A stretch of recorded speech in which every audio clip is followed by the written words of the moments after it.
사람은요, 이렇게 질병이 오래될수록 몸만 약해지는 것이 아니라 이 몸보다 마음이 먼저 무너집니다. 이게 의학과 또 심리학 연구에 따르면요, 이 만성 질환을 겪는 사람들은 공통적으로 몇 가지 정서적인 단계를 이렇게 경험한다고 합니다. 처음에는 이렇게 생각합니다. 곧 나을 거야. 그래, 나을 수 있어. 라는 긍정적인 생각을 가지고 희망을 가지고 치료를 시작합니다. 하지만 시간이 지나도 병이 계속 낫지 않으면 이 사람들의 마음속에는 불안과 또 분노가 올라오기 시작하죠. 왜 하필 나지? 왜 나에게만 이런 일이 생기지? 자기의 담당하는 의사에게 화가 나기도 하고 또 자신에게 제일 가까운 가족들에게 짜증을 내기도 합니다. 그리고 더 나아가서는 하나님께 원망하는 마음이 들기도 합니다. 여러분, 그런데 그 시간이 더 길어지면 이 사람의 마음에는 아주 무서운 감정이 찾아온다고 합니다. 연구자들에 따르면 이것을 우리가 많이 들어보셨겠지만 학습된 무기력이라고 합니다.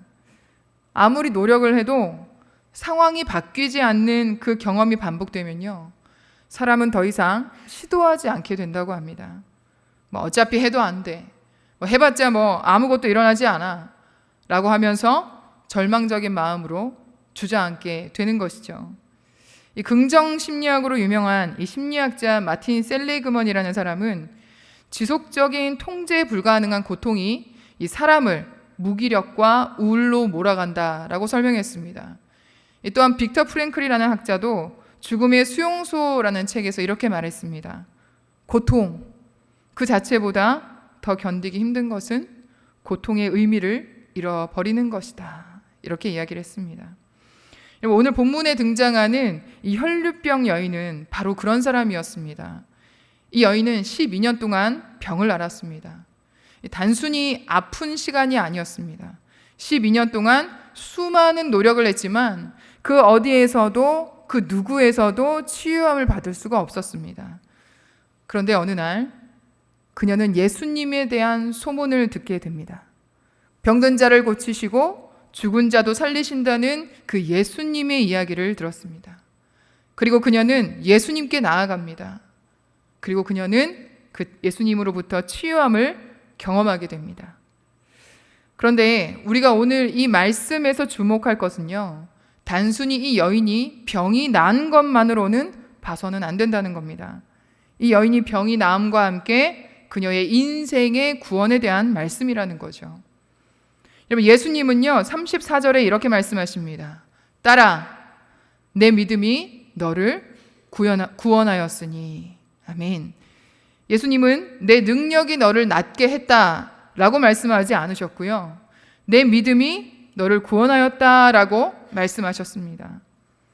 오늘 우리는 이 여인의 믿음이 도대체 어떤 믿음이었는지를 좀 함께 살펴보려고 하는데요, 그녀의 믿음이 도대체 무엇이었기에 그녀는 육체의 치유함뿐만이 아니라 이 영혼 구원의 자유함까지 경험할 수 있었을까요? 바로 그 첫 번째는요, 예수님께 용기 있게 나아간 믿음 때문이었습니다. 이 여인의 상황을 우리가 잠깐 한번 생각해 봅시다.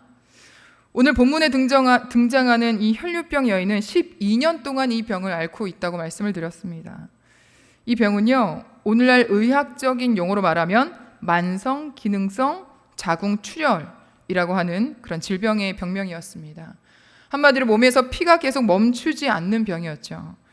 그런데 문제는요, 이 질병 때문만이 아니었습니다. 여러분, 우리가 레위기서 15장에 보면 지속적으로 출혈이 있을 경우, 특별히 레위기 15장에는 유출병이라고 하는데요, 이 사람은 부정한 상태로 간주되었습니다. 그래서 성전에 들어갈 수도 없고 사람들과 접촉할 수도 없었습니다. 사회적으로도 격리된 삶을 살아야 했던 그런 여인의 삶이었죠. 그러다 보니까 육체적으로도 고통을 받고 또 종교적으로도 배제되고 사회적으로도 격리되어 고립된 삶을 이 여인은 살고 있었습니다. 그 어떤 공동체에서도 이 여인은 속할 수가 없었다라는 것이죠.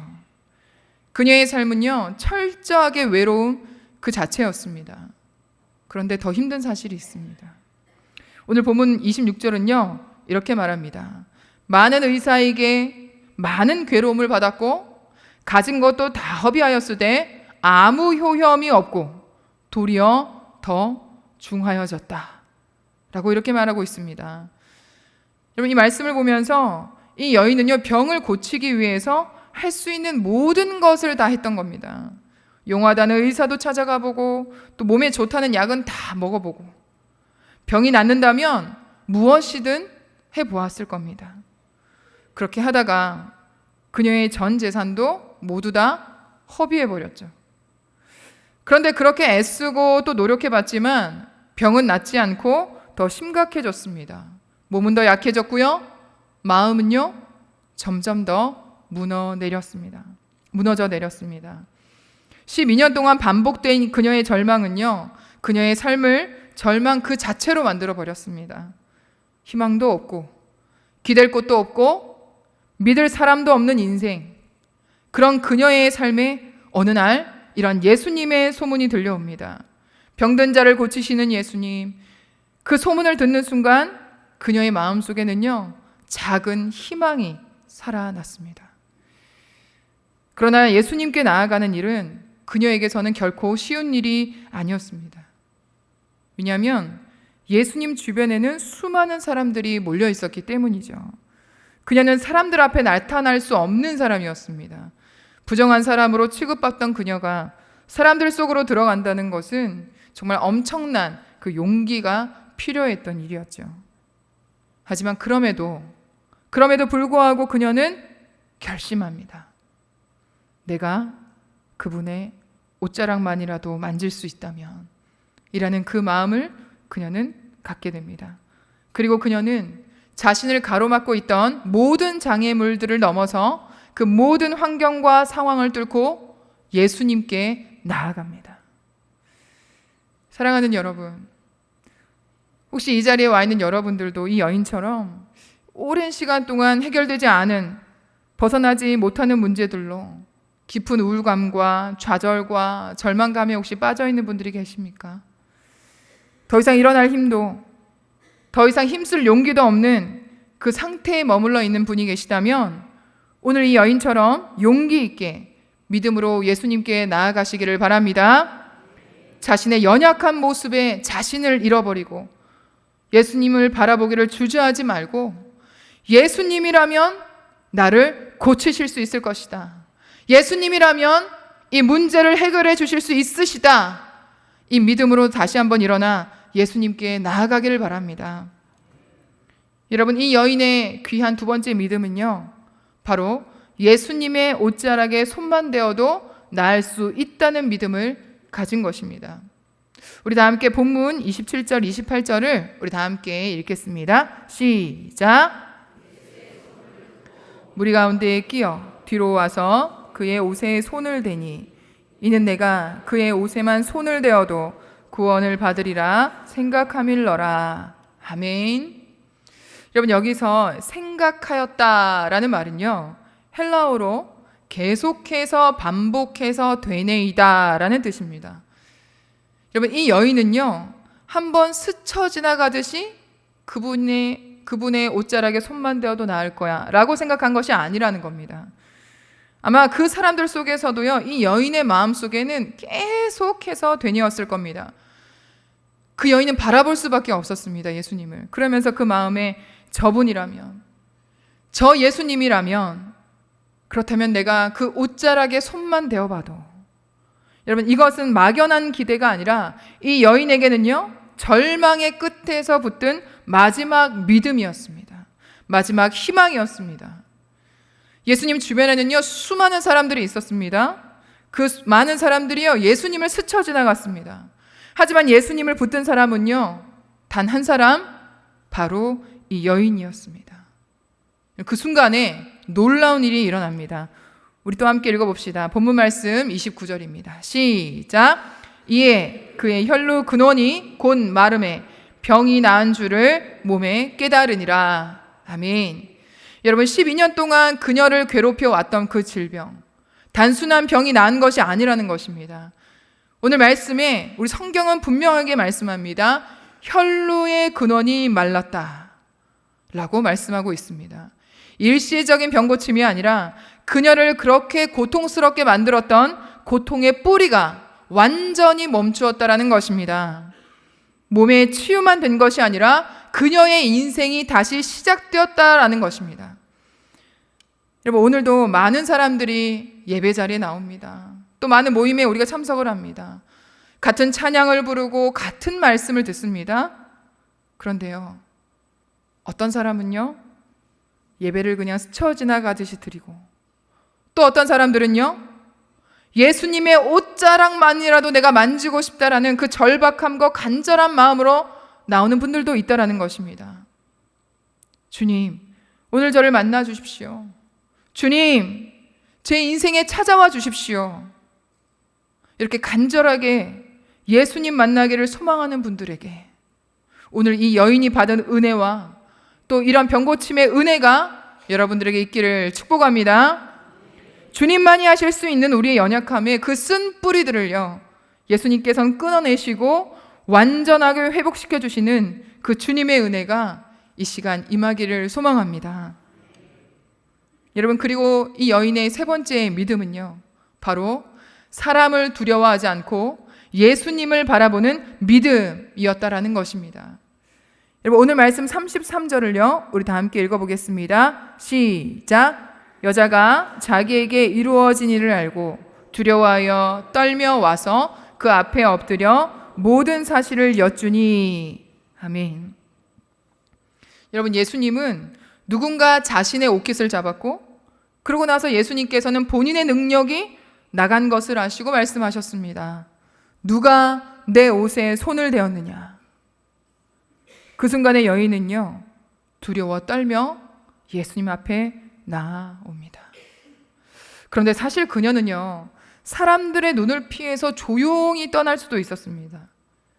12년 동안 사람들과 격리된 그녀의 인생이었기에 아무리 병이 나았다고 해도 사람들에 대한 그 상처와 두려움이 그녀에게 있었기 때문입니다. 하지만 그녀는요, 예수님의 부르심 앞에 그 모든 창피함과 부끄러움을 뒤로하고 예수님께 나아갑니다. 이전과 다르게 나아가는 모습입니다. 처음에 그녀가 예수님께 나아갔던 모습은요, 우리 25절의 말씀에 나와 있지만 사람들 틈바구니에서 그녀가 뒤로 돌아서 그렇게 사람들 몰래 사람들을 피해서 예수님께 나아갔습니다. 자신의 모습을 숨기고요. 그런데 지금의 이 여인의 모습은 어떻게 예수님께 나아갑니까? 예수님께서 나아오라고 했을 때 그녀는 그 모든 부끄러움과 창피함과 그 두려움을 뒤로하고 예수님만 바라보며 앞으로 나아갑니다. 사람들을 의식하는 것이 아니라 오직 예수님만 바라보았다라는 것이죠. 이렇게 예수님만 바라보고 나온 이 여인에게 예수님께서는 이렇게 말씀하십니다. 딸아, 내 믿음이 너를 구원하였다. 평안히 가라. 예수님께서 그 여인을 향해서 뭐라고 부르시죠? 딸아. 아멘. 이 여인은 12년 동안 그 어떤 공동체에서도 환영을 받지 못했던 사람이었습니다. 이 사람들은요, 그녀를 부정한 사람이라고 불렀고 그 누구도 그녀를 가까이 하지 않았습니다. 그런데 예수님은요, 그녀를 향해서 딸아 라고 부르셨습니다. 이렇게 예수님은요, 그녀를 부정한 여인이 아니라 바로 주님의 자녀로 불러주셨습니다. 사랑하는 여러분, 오늘 이 말씀을 통해서 하나님께서 우리에게 하시고자 하시는 그 말씀은 무엇일까요? 이 여인이 단순히 병이 나았다, 그 말씀을 하시려는 것이 아닙니다. 이렇게 부정한 사람을 정결한 사람으로 인생의 구원을 위해 오신 그 예수님을 이 말씀 가운데 보여주고 있다는 것입니다. 사실 이 여인은요, 예수님을 만지면 안 되는 여인이었습니다. 레위기 15장에 보면 유출병에 관한 규례가 나온다고 말씀을 드렸습니다. 여러분, 그 규례에 보면요, 유출병이 있는 사람과 접촉하기만 해도 그 사람도 바로 부정해진다라고 나와 있습니다. 그래서 그녀는요, 사람들과 만날 수 없는 격리된 삶으로 살아왔던 것입니다.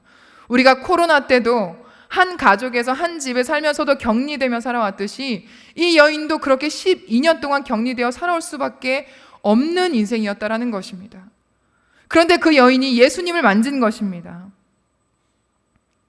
그런데 오늘 예수님은요, 그 수많은 사람들 중에서도 특히 부정한, 그 누구도 거들떠 보지도 않는 이 여인을 위해서 예수님은 기꺼이 부정함을 대신 지셨습니다. 그녀를 만나주시고 깨끗하게 치유해 주셨습니다. 그 부정함을 예수님이 다 감당하신 것이죠. 여러분, 이것이 예수님의 십자가의 은혜입니다. 죄 많고 연약하고 악하고 이기적이고 참으로 부정한 우리들을 예수님의 보혈의 피로 씻어주시고 우리의 죄값으로 십자가에 달려 대신 돌아가신 그 예수님, 그 주님의 사랑, 그 주님의 크신 은혜. 여러분, 예수님께서 여인을 통해서 보여주신 이 사랑은요, 우리에게 너희가 내 옷깃을 스치는 사람이 아니라 내 옷자락에 손이라도 닿기를 원하는 그 간절한 믿음을 가지는 사람들이 되기를 원하시는 그런 예수님의 마음을 보여주고 있는 오늘의 본문이라는 것입니다. 사랑하는 우리 산성교회 성도 여러분, 예수님의 피는 부정한 우리를 깨끗하게 하시고 정결하게 하시는 능력인 줄 믿습니다. 우리는 지금 사순절을 보내고 있습니다. 사순절은요, 예수님의 사랑과 은혜를 다시 기억하고 예수님께 다시금 용기를 가지고 나아가는 시간입니다. 혈류병 여인은 자신의 환경과 또 상황을 넘어서 예수님께 나아갔습니다. 예수님을 완벽하게 만날 수 없어도 그 옷깃 끝자락만이라도 내 손가락이 닿인다면 나는 나을 수 있다는 강한 믿음을 가지고 예수님의 옷자락을 붙들겠다, 이런 마음으로 나아갔습니다. 유진 피터슨 목사님이 쓴 메시지 성경에 보면요, 여러분, 옷자락에 손만 대어도라는 이 표현을요, 손가락 하나만 대어도라고 표현을 합니다. 이 표현에 보면요, 이 여인이 그냥 단순하게 손을 대고자 하는 마음이 아니라 정말 이 손가락 끝만이라도 예수님의 손끝만이라도 닿는다면 이 여인의 절박하고 간절한 심정을 담아놓은 것이라는 것입니다. 여러분, 그 마음을 오늘 우리도 가지라는 것입니다. 여러분, 그렇게 그 마음이 예수님께 닿았습니다. 이 여인의 행동이 닿은 것이 아니라 이 여인의 마음의 믿음이 예수님께 닿았던 것입니다. 그리고 나서 그 순간, 그 예수님께 마음이 접촉된 순간, 그 여인의 오랜 병의 근원이 말라버렸다는 것입니다. 여러분, 우리도요, 오늘 이 여인처럼 예수님을 꼭 붙들기를 바랍니다. 그냥 예수님을 믿는다가 아니라 정말 예수님이 아니고선 내가 죽을 것 같다, 예수님이 아니고서는 내 인생이 끝날 것 같다라는 그 절박한 심정으로 예수님을 붙들기를 바랍니다. 주님이면 충분합니다. 주님, 당신의 은혜가 필요합니다. 주님의 그 십자가의 보혈의 은혜로 나를 용서하여 주시고 나를 떠나지 마시고 나와 함께하여 주십시오 라는 그 마음, 그 간절한 마음으로 나아갑시다. 여러분, 주님과 함께할 때만이 우리가 살아날 수 있습니다. 이제 말씀을 맺겠습니다. 제가 어릴 때 중학교 2학년 때 제가 처음으로 예수님을 믿었습니다. 저는 예수님을 직접 경험한 사람이었습니다. 그냥 말씀으로, 그냥 찬양 속에서 느낌적인 느낌으로 만난 예수님이 아니라 진짜 제 삶에 직접적인 체험으로, 경험으로 만났습니다. 그래서 제가 어릴 때에 여러분 드라큘라라는 영화 아시죠? 지금은 뭐 뱀파이어라고 이야기도 많이 하긴 하는데 제가 그 영화를 볼 때에 굉장히 무서웠습니다. 왜 무서웠냐면 드라큘라가 피를 빨아먹잖아요. 그 커다란 송곳니로. 그러면 그 피로 나중에 또 다른 사람이 전염이 됩니다. 그런데 이 드라큘라를 무찌를 수 있는 무기가 딱 두 가지가 있었습니다. 십자가죠. 그렇습니다. 십자가와 마늘입니다. 다 아시네요. 그죠? 네, 십자가와 마늘이었습니다. 제가 예수님을 믿고 나서 제 안에, 제 마음에 늘 십자가가 있다고 생각했습니다. 어느 날 드라큘라라는 영화를 또 보고 나서 그날 밤에 막 잠이 안 오는 겁니다. 너무 겁이 나서요. 저희는 방이 2칸에서 살았는데 가족은 6식구였습니다. 제가 예전에도 말씀을 드렸지만 저희 오빠가 방을 1칸을 쓰고요. 저희 가족 5명이 쭈루미 한 방을 썼습니다. 저희 오빠가 굉장히 저희 집에서는 뭐 대단한 존재였기 때문에. 그래서 이렇게 5명이 이제 밤에 잠을 쭈루미 있게 저희 언니 둘, 저희 엄마 아빠 이렇게 한 방에서 잠을 자는데요. 그 밤에 영화를 보고 그 무슨 명화잖아요. 뭐 토요 명화인가 뭐 그런 거잖아요. 그래서 어릴 때 이제 그걸 보고 잠이 드는데 잠이 안 오고 계속 겁이 나는 겁니다. 제 마음속에 드라큘라가 우리 집에 올 것 같아서. 드라큘라가 와서 피를 빨아먹으면 어떻게 하지? 막 이런 겁나. 그런데 제가 그날 기도했습니다. 하나님, 제가 그때 예수님을 믿은 지가 오래되지 않았습니다. 한 달 조금 넘어갈 때였습니다. 그러면서 제 마음에 이렇게 기도했습니다. 하나님, 제 마음에 십자가가 있습니다. 십자가. 이러면서. 그런데 그 마음에 십자가가 있기 때문에 저에게는 드라큘라가 오지 못한다라고 저는 그런 믿음이 있었습니다. 그런데 저는 피를 빨아먹지 못할 텐데 제 옆에 누워있는 언니와 제 옆에 누워있는 엄마 아빠는 피를 빨아먹으면 어떻게 하지? 이런 두려움이 있었습니다. 정말로요. 그래서 제가 그날 밤에 잠을 못 이루고 했던 일이 있습니다. 제 안에는 십자가가 있다는 것을 저는 확신했습니다. 그래서 제 손을 이렇게 저희 언니에게, 저희 엄마에게 이렇게 양쪽에 손을 두고 잤습니다. 그래서 잠이 안 오는 거예요. 왜냐면 예수님의 십자가의 보혈이 내가 있는데 언니와 엄마밖에 없을 것 같은 거야. 그러면 저기 누워있는 또 한편의 언니와 또 한편의 아빠는 구원을 받지 못할 것 같은 거예요. 죽을 것 같은 거예요. 정말 순수한 심정이었습니다. 그래서 제가 어떻게 했느냐. 그날 밤에 저와 연결되어 있는 언니의 손을 또 언니의 옆에 얹고 저랑 연결되어 있는 엄마의 손을 또 아빠에게 얹었습니다. 그러고서 제가 이제 양손을 옆에 놓고 하나님께 기도했습니다. 하나님, 제 안에 십자가가 있습니다. 내 옆에 언니와 엄마, 아빠, 언니들, 하나님, 드라큘라에게 피 빨리지 않도록 도와주십시오. 이렇게 기도를 했습니다. 그런데 뭔가 좀 모자라더라고요. 부족하더라고요. 손의 영향력이 좀 짧은 것 같은 거야. 그래서 2발도 저희 언니와 저희 엄마에게 1발씩 올려뒀습니다. 여러분, 지금에 와서야 제가 생각해 보니까 그 형상이 무엇과 비슷합니까?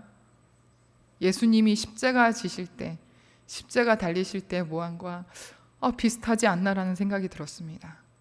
여러분, 온 인류를 위해서 예수님은 십자가의 피를 흘리셨습니다.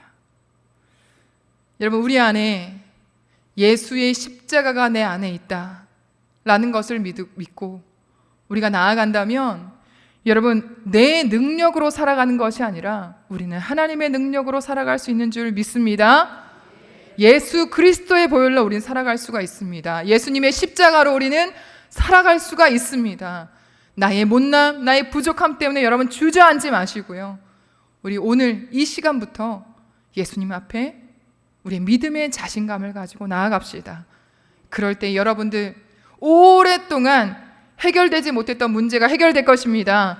여러분, 오랫동안 치유되지 않았던 병들이 물러갈 것입니다. 여러분, 오랫동안 해결되지 않은 관계의 문제들이 해결될 줄로 믿습니다.